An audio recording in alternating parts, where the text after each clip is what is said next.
یسألونک عن الساعۃ ایان مرساہا، اے نبی یہ تم سے پوچھتے ہیں کہ قیامت کا دن کب آئے گا، وہ ساعت، وہ گھڑی کب آئے گی۔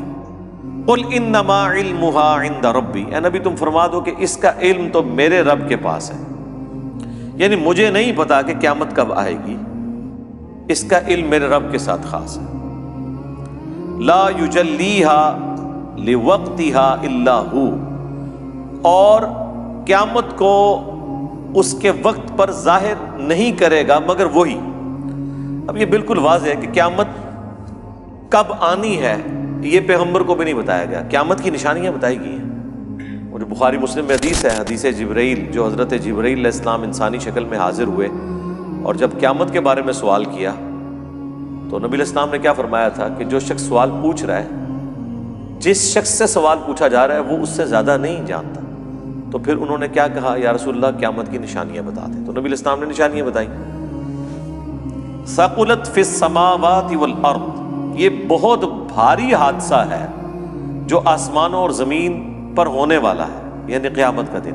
اس سے بڑا تو کوئی حادثہ نہیں ہو سکتا نا، ہم تو حادثہ کہتے ہیں ایک ایکسیڈنٹ کو، کسی دھماکے ہو جانے کو، ایک روٹین سے ہٹ کے ہو جانے والی چیز حادثہ ہے۔ تو کائنات کا سب سے بڑا جو حادثہ ہے وہ یہ ہے کہ پوری کائنات کی موت ہو جائے گی، اور وہ قیامت کا دن ہے۔ لا تأتیکم الا بغتہ، وہ تم پر نہیں آئے گی مگر اچانک۔ ایک تو وہ قیامت ہے جو ہر انسان پہ آنی ہے، جو بخاری مسلم میں حدیث ہے، جو مر گیا اس کی قیامت قائم ہوگی۔ ایک بڑی قیامت ہے جو پوری کائنات کے اوپر آنی ہے، وہ بھی اچانک ہی آئے گی۔ وہ صحیح مسلم میں حدیث ہے کہ ایک خوشبودار ہوا چلے گی، جتنے اہل ایمان ہیں ان کی روح قبض ہو جائے گی اور دنیا میں صرف کافر رہ جائیں گے۔ پھر وہ خوب نافرمانیاں کریں گے، پھر اچانک ایک دن اپنے اپنے کاموں میں لوگ لگے ہوں گے اور اللہ تعالیٰ کی طرف سے حضرت اسرافیل علیہ السلام کو حکم ہو جائے گا کہ سور پھونک دے، بس اب فیصلہ ہو جائے گا۔ اللہم حاسبنا حسابا یسیرا، آمین۔ یسألونک کأنک حفی عنہا، اے نبی یہ آپ سے یوں سوال کر رہے ہیں جس طرح کہ آپ اس معاملے میں خوب تحقیق کر چکے ہیں۔ جب آپ کو ہم نے علم نہیں دیا گیا، آپ کو نہیں ہم نے بتایا، تو اب جو آپ کے مخالفین آپ سے بار بار یہ بات پوچھ رہے ہیں تو آپ بتا دیں کہ میرا کام تو صرف ڈر سنانا ہے، مجھے نہیں پتا قیامت کب قائم ہونی ہے۔ قل انما علمها عند اللہ، اے نبی تم فرما دو اس کا علم صرف اللہ کے پاس ہے۔ ولکن اکثر الناس لا يعلمون، لیکن اکثر لوگ اس بات کو نہیں جانتے۔ اکثریت حق سے غافل ہے۔ اکثر کیا مسلمانوں کا یہ حال ہے، یعنی پوری جو کتاب لکھی ہے انہوں نے جال حق، مفتی احمد یار خان نعیمی صاحب نے علم غیب والے چیپٹر میں ان سے جب یہ سوال کیا گیا کہ آپ کہتے ہیں کہ نبی کو ہر چیز کا علم دیا گیا تو قیامت کا، انہوں نے کہا ہاں جی قیامت کا بھی دیا گیا۔ یہ ساری آیات انہوں نے اعتراض میں لکھی ہیں، انہوں نے کہا جی اس کا جواب یہ ہے کہ یہ ہو نہیں سکتا کہ ایک شخص اللہ کا محبوب ہو اور اللہ تعالیٰ اسے قیامت کا علم نہ دے۔ اے دیکھ لو، یعنی یہ تو اسی طریقے سے ہے کہ کرسچنز کہیں کہ یہ ہو نہیں سکتا کہ ایک بندہ بغیر باپ کے پیدا ہو اور اللہ کا محبوب ہو اور اللہ اسے بیٹا نہ بنائے۔ یہ وہی ہے نا، کولوں گلا۔ اب اللہ تعالیٰ بار بار ایک آیت کے اندر کس لیول پہ اتر رہا ہے کہ اے نبی تم سے یوں سوال کر رہے ہیں جس سے تم نے تحقیق کر لی ہے، تم کہہ دو کہ میں ڈر سنانے والا ہوں۔ پھر دوبارہ یہ بات آ رہی ہے کہ آپ کے اس کا علم اللہ کے پاس ہے، اللہ جب چاہے گا اسے ظاہر کر دے گا۔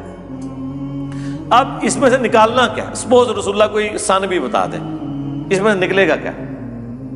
کیونکہ ہر شخص کی موت کا وقت تو الگ ہے۔ مجھے تو تب فائدہ ہے جب مجھے میری موت کا وقت بتایا جائے تاکہ میں اپنی لائف پلان کر لوں، اور وہ بھی ساتھ یہ بھی بتایا جائے کہ مرتے دم تک تمہاری صحت بھی اس قابل رہے گی کہ تم اپنے معاملات کو ریوزٹ کر سکتے ہو۔ اس کی کون گارنٹی دے سکتا ہے؟ کسی چیز کی کوئی گارنٹی نہیں ہے۔ اب سورۃ الاعراف کی آیت نمبر 188 آ رہی ہے، جو میں نے کہا تھا کہ انتہائی گستاخانہ آیت ہے یہ ہمارے سب کانٹیننٹ کے جو اسکول آف تھاٹ کے اندر، ایک خاص مکتب فکر کے اندر، وہ اس آیت کے ترجمے کو ہی گستاخی سمجھتے ہیں، مفہوم تو آپ بیان کرنے چھوڑ دیں۔ صرف احمد بریلوی صاحب نے جو اس کا ترجمہ کیا ہے نا وہ اسی کو بیان کرتے ہیں۔ تو یہ چوک میں کھڑے ہو کر مسلمانوں کے سامنے کوئی بھی شخص اس آیت کا ترجمہ بیان نہیں کر سکتا، کیونکہ مسلمانوں کی اکثریت کے جو عقیدے ہیں وہ اس کے بالکل خلاف ہے، اور صرف خلاف نہیں ہے، الٹا اس طرح کی باتیں کرنے کو گستاخی شمار کیا جاتا ہے۔ صرف عقیدہ خلاف بھی ہوتا نا تو کام چل جاتا، یہ کہہ کہ ہاں جی رفع الیدین کرنا بھی ثابت ہے اور بغیر رفع الیدین بھی ثابت ہے، ٹھیک ہے،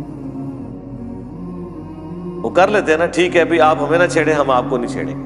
اب قرآن میں اگر ایک عقیدہ بیان ہو تو اب یہ کوئی نہیں کہہ سکتا کہ یہ عقیدہ جو آپ بیان کریں یہ بھی درست ہے اور اس کے مخالف بھی درست ہے، یہ تو کوئی کہہ ہی نہیں سکتا۔ تو اس کی وجہ سے پھر ان کو غصہ آتا ہے جو اس طرح کی آیات بیان کرتے ہیں، وہ کہتے ہیں آیتاں پڑھ دے جی۔ ہمارے یہاں ایک اسٹوڈنٹ تھے، جب نیا نیا ہم نے دعوت کا کام شروع کیا تو ایک کالج کا بچہ تھا، تو اس کے والد جو ہے پریشان ہو کے تو وہ میرے پاس آیا کہ جی آپ نے میرے بچے کو ایسی آیتیں دی ہیں کہ وہ سائیکو ہو گیا۔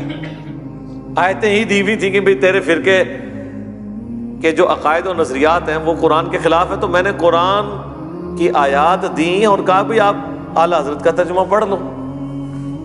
اعلیٰ حضرت سے میں نے تو نہیں گن پوائنٹ پہ اس کا ترجمہ کروایا، آپ اس کا پڑھ لو، سورہ الاعراف کی آیت نمبر 188، قُلْ لَا أَمْلِكُ لِنَفْسِي نَفْعًا وَلَا ضَرًّا، اے نبی تم فرماؤ میں تو اپنی جان کے حق میں بھی کسی نفع اور نقصان کا مالک نہیں، یعنی میں اپنے آپ کو بھی خود نفع نہیں پہنچا سکتا۔ اب یہاں ہوتا تو اللہ تعالیٰ کو یہ مشورہ دیتے کہ آپ بریکٹ میں لکھیں مگر اللہ کے اذن سے۔ عطائی اور ذاتی کے فرق کے ساتھ، مستقل بالذات اور غیر مستقل بالذات کے فرق کے ساتھ، محدود اور غیر محدود کے فرق کے ساتھ، یہ ساری کہانیاں۔ قُلْ لَا أَمْلِكُ لِنَفْسِي نَفْعًا وَلَا ضَرًّا إِلَّا مَا شَاءَ اللَّهُ، ہاں مگر جو اللہ چاہے۔ میں مالک نہیں ہوں، مالک کون ہے؟ اللہ۔ وہ میرے لیے جو چیز نفع من چاہے گا وہ نفع بخش ہوگی، جو میرے لیے وہ نقصان مقرر کر دے گا، جو مجھے تکلیف اس نے دینی ہے وہ وہی دے گا، میں وہ تکلیف ٹال نہیں سکتا۔ اچھا آپ حیران ہوں گے کہ بعض لوگ اس کے ترجمے میں بھی گڑبڑ کرتے ہیں، وہ کہتے ہیں یہ جو ہے نا کہ اے نبی تم فرماؤ میں اپنی جان کے لیے بھی نفع اور نقصان کا مالک نہیں ہوں الا ماشاء اللہ، لیکن جتنا اللہ نے مجھے اختیار دیا ہوا ہے وہ اس پر ٹر پندے نے، ہم اگر جو اللہ چاہتا ہے نا اتنا میں نفع کا مالک ہوں، نقصان کا مالک ہوں اپنا۔ لیکن قرآن میں تو باطل نہ آگے سے داخل ہو سکتا ہے، نہ پیچھے سے، نہ دائیں سے، نہ بائیں سے۔ یہ آیت مکمل تو نہیں ہوئی، اس آیت میں اللہ تعالیٰ نے اسے دوسرے انداز میں ہی بیان کر دیا ہے تاکہ کوئی یہ والا مطلب لے ہی نہ سکے۔ کیسے؟ وَلَوْ كُنْتُ أَعْلَمُ الْغَيْبِ، اگر میں خود سے غیب جان لیتا، میں فورسی کر لیتا کہ مستقبل میں کیا ہونے والا ہے، لَاسْتَكْثَرْتُ مِنَ الْخَيْرِ، تو میں خیر کثیر جمع کر لیتا۔ وَمَا مَسَّنِيَ السُّوءُ، اور مجھے کبھی کوئی تکلیف نہ پہنچتی، میں پہلے ہی فورسی کر لیتا کہ غزوہ احد میں اس جگہ پہ میرے دانت شہید ہونے ہیں، میں اس جگہ پہ جاتا ہی نہ، میرے دانت شہید ہوتے ہی نہ۔ اگر مجھے یہ پتا ہوتا کہ یہ 50 تیر اندازوں نے میری حکم عدولی کرنی ہے، ان میں سے 35 نے، اور وہ درہ چھوڑنا ہے اور غزوہ احد کی واضح فتح شکست میں بدل جانی ہے، تو حضور پہلے ہی کہہ دیتے کہ جی مجھے پتا ہے کہ تم یہ درہ چھوڑ دو گے تو تکڑا ہوں چھوڑنا نہیں جائے۔ حضور کو تو نہیں پتا تھا۔ بخاری کے الفاظ ہیں تم دیکھو کہ چیل اور کوے آ کے ہماری لاشیں اٹھا رہے ہیں، نوچ رہے ہیں، تب بھی تم نے درہ نہیں چھوڑنا۔ اس سے آگے کوئی شخص کس طرح کسی کو سمجھا سکتا ہے؟ پھر بھی چھوڑ دیا۔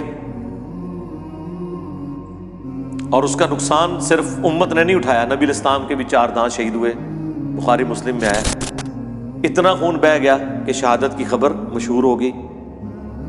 اور قرآن میں پھر وہ آیات نازل ہوئی، وما محمد الا رسول قد خلت من قبلہ الرسل افإن مات او قتل، محمد تو نہیں مگر ایک رسول، ان سے پہلے بھی اور رسول گزر چکے ہیں، اگر یہ مر جائیں یعنی کہ وصال شریف فرما جائیں، یا قتل ہو جائیں یعنی کہ شہید ہو جائیں، تو کیا تم اپنے دین سے الٹے قدم پھر جاؤ گے؟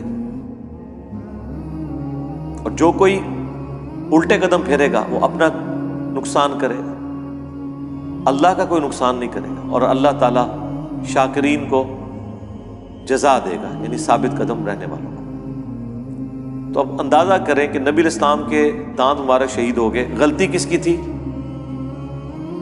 ساتھیوں کی، صحابہ کی، امت کی، اور وہ غلطی بھگتنی کسے پڑی؟ سب کو، انکلوڈنگ نبی الاسلام کو۔ ہونا تو چاہیے تھا نبی الاسلام اس تکلیف سے نہ گزرتے۔ تو مجھے بتائیں، جب رسول اللہ صحابہ میں موجود ہوں، اللہ تعالیٰ پھر بھی غلطی کا لحاظ نہ کرے اور اس لیول کے اوپر اس کا جواب دے کہ وقت کا پیغمبر وہ بھی افیکٹو ہو اس کا، تو آج رسول اللہ تو دنیا میں موجود نہیں ہے۔ آج ہم یہ کیسے کہہ سکتے ہیں کہ یا اللہ اپنی مرضی کی زندگی گزاریں گے لیکن جو کچھ بھی ہے تیرے محبوب کی امت سے ہیں؟ جب محبوب دنیا میں تھے اور ڈائریکٹ دعائیں ان کی ہمارے ساتھ تھیں، تب بھی محبوب کی نافرمانی کرنے کے اوپر نہ صرف ماننے والوں کے اوپر عذاب آیا بلکہ نبی علیہ السلام کو بھی تکلیف سے گزرنا پڑا۔ آج رسول اللہ ہم میں موجود بھی نہیں اور ہم دھڑلے کے ساتھ نافرمانیاں کریں اور امید کریں کہ نبی علیہ السلام کی دعاؤں کا حصہ ہمیں مل جائے گا۔ عقل کام کرتی ہے آپ کی؟ کمپیریزن کروا کے دیکھیں۔ تو اگر میں غیب جان لیتا تو خیر کثیر جمع کر لیتا اور مجھے کبھی کوئی تکلیف نہ پہنچتی۔ ان انا الا نذیر، میں تو نہیں ہوں سوائے اس کے کہ ڈر سنانے والا ہوں، وبشیر لقوم یؤمنون، یا پھر بشارت دینے والا ہوں ان لوگوں کو جو کہ ایمان لے آئیں، بات مان لیں۔ بس دو ہی کام ہوتے ہیں پیغمبر کے، بشیر اور نذیر۔ جو مان لے انہیں بشارت آخرت کی جنتوں کی، اور جو نہیں ماننے والے انہیں آخرت کا ڈر سنانا۔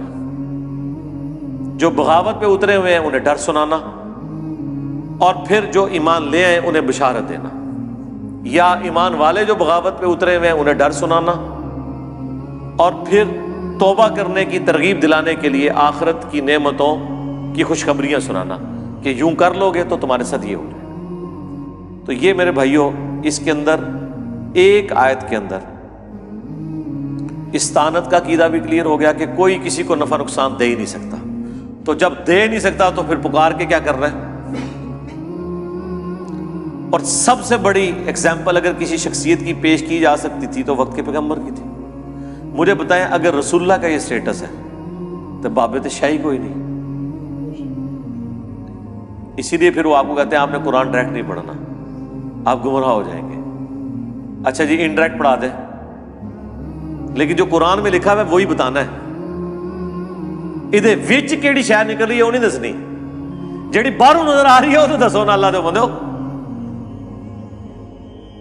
اور یہ ہمیں یہ بتانا چاہ رہے ہیں کہ قرآن نعوذ باللہ کوئی اتنی دھوکے والی کتاب ہے کہ باہر سے کچھ اور نظر آ رہا ہوتا ہے، اندر اس کے اندر کچھ اور ہے۔ تو قرآن تو یہ نہیں کہہ رہا، قرآن تو کہہ رہا ہے کتاب فصلت آیات، اس کی آیات اللہ نے کھول کھول کر تفصیل کے ساتھ بیان کر دی ہیں۔ وَلَقَدْ يَسَّرْنَا الْقُرْآنَ لِلذِّكْرِ فَهَلْ مِن مُدَّكِرٍ، قرآن نصیحت کے لیے اللہ نے آسان کر دیا ہے، کون ہے جو اس سے نصیحت حاصل کرے؟ اچھا، جنہوں نے قرآن کی دعوت آپ تک پہنچانی تھی انہوں نے بجائے خود نصیحت حاصل کرنے کے یا آپ کو نصیحت کی بات کرتے، آپ قرآن پڑھنا شروع کریں تو کہتے ہیں تو انہوں کے پتہ کیڑی آیت منسوخ ہے تو کیڑی ناسخ ہے، اے رہ گئے ٹوٹل۔ اور یہ جو آپ کو کہہ رہے ہیں نا اسے خود بھی نہیں پتا کہ قرآن میں کتنی آیات ناسخ ہیں کتنی منسوخ ہیں۔ ٹوٹل 5 آیات ہیں جو منسوخ ہیں، 6500 آیات میں وہ جو 5 آیات منسوخ ہیں اس کی وجہ سے آپ کو باقی کی آیات نہیں پڑھنے دے رہا، اور وہ جو منسوخ ہیں اس سے کسی کے عقیدے پہ کوئی فرق نہیں پڑ رہا۔ پہلے اللہ تعالیٰ نے زانی کے لیے سزا دی تھی، ایسی عورت کو گھر میں قید کر دیا جائے، بعد میں زانی کی سزا نازل ہو گئی۔ اب مجھے بتائیں اس سے یا علی مدد کیسے ثابت ہو جائے گا، یا شیخ عبد القادر جیلانی کیسے ثابت ہو جائے گا ناسخ و منسوخ سے؟ پہلے اللہ تبارک و تعالیٰ نے وصیت کرنا فرض کیا تھا، بعد میں اللہ تعالیٰ نے وراثت کی آیات نازل کر دی کہ آپ اس ترتیب کے ساتھ اس ایکویشن کے مطابق آپ نے تقسیم کرنا ہے مرے ہوئے شخص کی وراثت کو۔ اس سے قرآن کے کس عقیدے میں کوئی فرق پڑ گیا؟ اس طریقے سے یہ دھوکہ دینے کی کوشش کرتے ہیں۔ پہلے آیا تھا کہ ایک مسلمان جو ہے وہ 10 کے اوپر بھاری ہے، پھر جب مسلمان زیادہ تعداد میں ہو گئے، ایمان کا لیول وہ نہیں رہا، اس وجہ سے نہیں کہ پرانے والوں کا ایمان نیچے آ گیا، اس وجہ سے کہ جو نئے والے تھے ان کا ایمان اس لیول کا نہیں تھا، تو اوورآل ریشو پروپورشن تو گرے گا۔ پھر اللہ نے کہا کہ ایک مسلمان دو پہ بھاری ہے، اے جی ناسخ و منسوخ۔ پھر کہیں گے جی بسم اللہ کی کنسٹرکشن بتائیں۔ سرکار بسم اللہ کی عربی کنسٹرکشن بتائیں نہ بتائیں، بسم اللہ اللہ ہی کے نام سے شروع ہونا ہے، شیطان کے نام سے نہیں شروع ہونا، نہ عبد القادر جیلانی کے نام سے شروع ہونا ہے۔ یہ جو کڈنا کہ جے وہ دسو، تسی جو کڈنا کاٹ دو، نکالنا صرف یہ ہے کہ آپ کو مترفر کروانا ہے کہ آپ نے قرآن کی طرف نہیں ہے۔ باتیں ٹھیک ہے لیکن فہم ٹھیک نہیں۔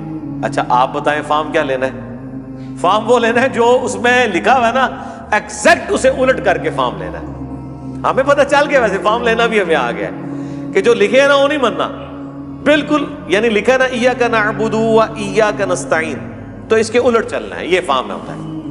فہم کا مطلب ہے الٹ چلنا ہے ان کی نظر میں، ہاں، اور یہ اس وجہ سے ہے کہ ان کا فہم یہی ہونا چاہیے جو سورۃ الاعراف میں گزر چکا ہے کہ جو لوگ اللہ کی آیات سے روگردانی کرتے ہیں نا، چھٹلاتے ہیں، تو جب وہ ہدایت کا راستہ دیکھتے ہیں نا اس سے روگردانی کرتے ہیں، انہیں وہ گمراہی نظر آتی ہے، اور جب گمراہی کا راستہ دیکھتے ہیں اسے وہ اپنا راستہ بنا لیتے ہیں، جو قرآن میں اللہ نے جگہ جگہ کہا کہ شیطان نے ان کے برے اعمال ان کی نظروں میں سنوار دیے ہیں۔ تو یہ حالت ہے جی، کس کس چیز کا رونا رویا جائے۔ علم الغیب کے اوپر میں نے تفصیلی ویڈیو مسئلہ 6A اور B، علم الغیب سے متعلق فرقہ وارانہ نظریات کا تحقیقی جائزہ، وہ ریکارڈ کروا دیا، وہ آپ دیکھ سکتے ہیں۔ کئی سال پہلے میں ایک بریلوی عالم کے پاس بیٹھا ہوا، تو میں نے ان کے سامنے وہ حدیث بیان کی مسند احمد کی، اور امام بخاری کی کتاب الادب المفرد میں ہے۔ ایک شخص نے کہا یا رسول اللہ ما شاء اللہ و شئت، اے اللہ کے رسول جو اللہ چاہے اور جو آپ چاہیں۔ تو نبی علیہ السلام نے فرمایا اجعلتنی للہ ندا، کیا تو نے مجھے اللہ کے مقابلے پہ کھڑا کر دیا؟ ابھی میں نے حدیث اتنی بیان کی ہے نا، تو وہ مولانا صاحب کہتے ہیں جی آپ اس کا مطلب کیا لے رہے ہیں؟ میں نے کہا جو ہے وہی مطلب لے رہے ہیں۔ کہتے ہیں نہیں یہ مطلب نہیں اس کا مطلب یہ ہے کہ نبی علیہ السلام پوچھ رہے تھے کہ مجھے آپ نے اللہ تو نہیں بنا دیا ہوا، یعنی اگر اللہ بنا کے مجھے کہہ رہے ہو نا جو اللہ کی مرضی اور جو نبی آپ کی مرضی، پھر تو ہے شرک، اور اگر اللہ بنائے بغیر پھر خیر۔ میں کہا رکو ذرا صبر کرو، ابھی حدیث مکمل نہیں ہوئی ہے۔ حدیث کے اگلے الفاظ اس کی حفاظت کرتے ہیں، جس طرح اس آیت کے اگلے الفاظ نے حفاظت کی کہ اگر میں خود سے غیب جان لیتا تو میں خیر کثیر جمع کر لیتا اور مجھے کبھی کوئی تکلیف نہ پہنچتی۔ غیب وہی ہے جو اللہ بتا دیتا ہے، جب نہیں بتاتا تھا نہیں پتا ہوتا تھا۔ اگلے الفاظ اس حدیث میں یہ ہیں قل بل ما شاء اللہ وحدہ، بلکہ کیا ہے جو اکیلا اللہ چاہے۔ اب ان الفاظ نے وہ معاملہ ہی ختم کر دیا کہ جی اللہ سمجھتے ہوئے نہیں کہہ سکتے، بغیر اللہ سمجھ، رسول اللہ نے تو کہہ دیا تم کو اکیلے اللہ جو چاہے۔ ہونا چاہیے تھا وہاں نبی علیہ السلام فرماتے ہیں کہ نہیں اس طرح کر لو، مستقل بذات، غیر مستقل بذات، عطائی، ذاتی، محدود، غیر محدود، کنیاں کہانیاں انہوں نے بنائی ہیں، اندازہ کرو۔ تو وہ مولوی خاموش ہو گیا، اس کے پاس جواب نہیں تھا۔ میں نے کہا یار یہ تم لوگ کیا کرتے ہو اللہ کے بندو؟ پھر وہ جو مسلم کی حدیث ہے، ایک جو صحابی خطبہ دیتے ہوئے کہہ رہے تھے من یطیع اللہ ورسولہ فقد رشد، جو اللہ رسول کی اطاعت کرے وہ کامیاب ہو گیا، ومن یعصہما، اور جو ان دونوں کی نافرمانی کرے فقد غوا، تو وہ بہک گیا بے شک۔ جملہ بالکل درست تھا کانٹیکسٹ میں کہ جو اللہ اور اس کے رسول کی اطاعت کرے وہ کامیاب ہوا، اور جو ان دونوں کی نافرمانی کرے وہ بہک گیا۔ کانٹیکسٹ میں جملہ بالکل درست تھا، لیکن نبی علیہ السلام نے فرمایا بئس الخطیب انت، کتنا برا خطیب ہے تو کہہ ومن یعص اللہ ورسولہ فقد غوا، جو اللہ رسول کی نافرمانی کرے وہ گمراہ ہو۔ تو نے یہ کیوں کہا کہ جو ان دونوں کی کرے؟ صرف وہ کہتا نا ان دونوں کی، پھر بھی کچھ چانسز تھے۔